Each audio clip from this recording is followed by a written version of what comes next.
Halo Bapak Ibu semuanya, ketemu saya lagi dengan Dr. Roni Tamba di channel Anak Sehat dan Berkualitas.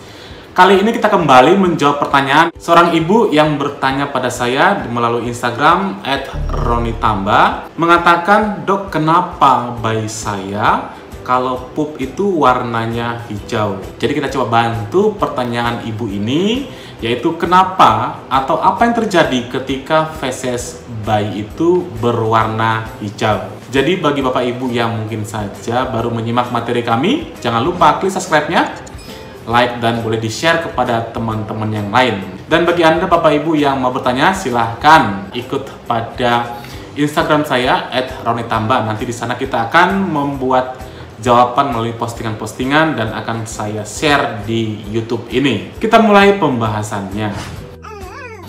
Feses itu akan berubah mulai dari bayi sampai dia usianya 1 minggu, 2 minggu, dan lain sebagainya. Kita tahu pada bayi itu baru lahir, tentunya fesesnya akan berwarna hitam. Ini disebut dengan mekonium. Nanti setelah 2 hari dia akan berubah menjadi kehijauan, dan setelah 3 atau 4 hari dia akan berwarna kuning. Feses ini sering menjadi parameter dari kecukupan nutrisi. Apakah misalnya ASI-nya cukup atau tidak, atau parameter kesehatan si bayi. Misalnya ketika pupnya berwarna merah atau pupnya berwarna dempul atau putih, tentunya ini artinya berbeda-beda. Sering sekali orang tua pasti akan kekhawatiran, merasa khawatir akan perubahan feses yang tidak biasanya pada bayinya. Dalam hal ini kita akan membahas perubahan feses bayi yang biasanya mungkin berwarna kuning. Nah, kali ini kok berwarna hijau. Kira-kira kenapa? Apa sih kemungkinan-kemungkinannya? Coba kita cek kemungkinan yang pertama. Yang pertama adalah ketidakseimbangan antara formil dan high milk pada ASI. Kita tahu biasanya kan ASI itu ada yang ASI awal namanya formil, dan ASI tengah atau akhir itu namanya high milk. Pada kasus seorang ibu yang produksi ASInya banyak atau melimpah atau sering disebut dengan over milk supply, ini sering si bayi itu akan mendapatkan hanya ASI awal saja, jadi namanya formil tadi. Ini kadang-kadang anaknya, bayinya itu netek, setelah dia dapat formilnya si bayi sudah merasa kenyang, sehingga apa yang terjadi, maka si bayi itu akan terlalu banyak atau lebih dominan mendapatkan laktosa. Laktosa ini nanti akan dimetabolisme oleh tubuh si bayi, khususnya dalam saluran pencernaan itu menjadi mengalami yang namanya fermentasi. Jadi fermentasi itu ibaratnya kita membuat tape ya. Tape itu kan hasil akhirnya adalah gas dan asam. Biasanya gejala-gejalanya apabila terjadi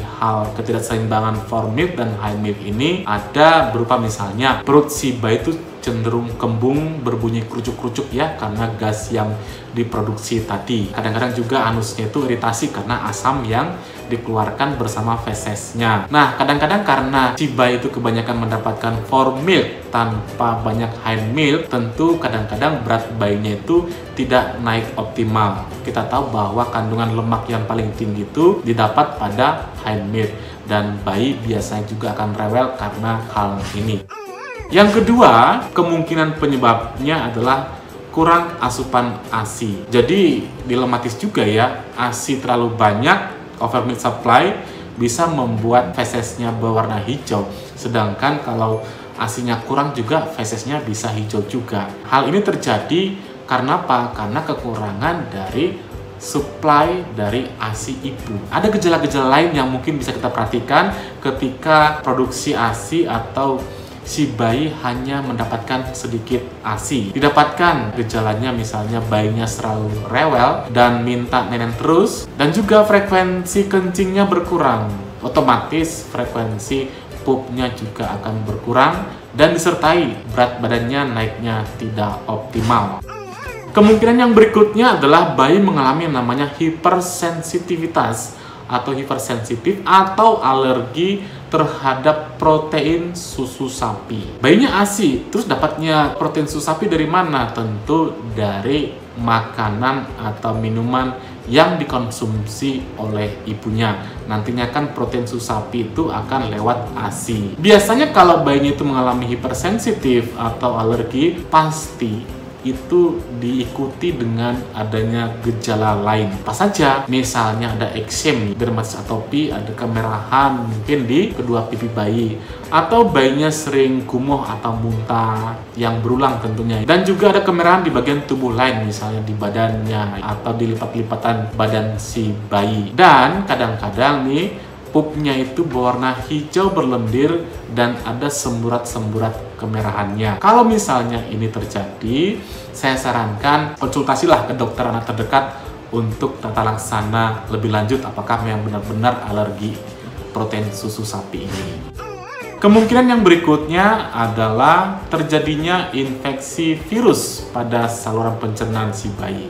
Yang paling banyak itu pada saat usia 2 bulan adalah infeksi virus rota atau rotavirus. Ketika bayi mengalami infeksi virus ini, tentu di samping pupnya berwarna hijau akan disertai gejala lain. Apa saja? Yaitu bayi akan mengalami diare. Frekuensi pupnya lebih sering dan pupnya itu akan berwarna hijau berlendir. Bisa juga disertai dengan demam, cenderung si bayi akan rewel, dan kadang-kadang anusnya itu, di seputaran anusnya itu akan iritasi atau kemerahan. Jika ini terjadi pada bayi Anda, saya sarankan segera ke dokter anak terdekat untuk konsultasi lebih lanjut tata laksananya. Atau kemungkinan lain dari makanan ibu. Makanan ibu juga bisa membuat pup si bayi berwarna kehijauan apabila makanan ibu itu cenderung atau banyak yang mengandung berwarna hijau, ya misalnya apa, sayur bayam. Atau ibu yang menyusui itu banyak mengkonsumsi yang namanya pelancar ASI,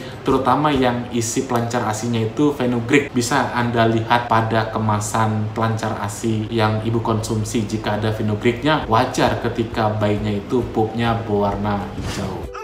Yang berikutnya adalah pengaruh obat-obatan. Pengaruh obat-obatan di sini tidak hanya dikonsumsi oleh si bayi, tapi juga kemungkinan dikonsumsi oleh ibu. Yang paling sering adalah konsumsi antibiotik ini apabila dikonsumsi oleh ibu dan bayi, nanti bisa mengakibatkan gerakan usus atau peristaltiknya lebih sering. Nah, ini membuat pupnya si bayi itu tidak termetabolisme, tidak tercerna dengan baik, sehingga warnanya itu tetap hijau. Dan yang berikutnya adalah yang terakhir, ketika bayi mengalami tumbuh gigi. Kok bisa? Pada saat bayi tumbuh gigi, itu kan akan terjadi produksi air liurnya si bayi itu akan meningkat atau lebih banyak. Namanya bayi, tentu dia tidak bisa mengeluarkan dengan baik, maka si bayi cenderung akan lebih banyak menelan air liur tersebut. Air liur ini juga akan mengakibatkan pup si bayinya itu berwarna hijau. Bagaimana kesimpulannya? Sebenarnya kalau pupnya bayi itu kadang-kadang berwarna hijau, itu adalah hal yang normal. Tetapi kalau misalnya dia persisten atau lama berwarna hijaunya, saya sarankan ke dokter anak. Sebagian besar pup yang berwarna hijau ini dapat dikatakan normal. Selagi apa? Selagi kita lihat kriteria ini. Yang pertama, selama bayinya itu tidak rewel. Kalau bayi tidak rewel, itu normal lah ya. Atau minum atau neteknya masih seperti biasa, tidak malas minum, atau tidak rewel, atau tidak menjadi kebiasaannya itu berubah. Dan juga apabila berat badannya si bayi itu naik optimal, tidak usah khawatir, itu adalah hal yang normal.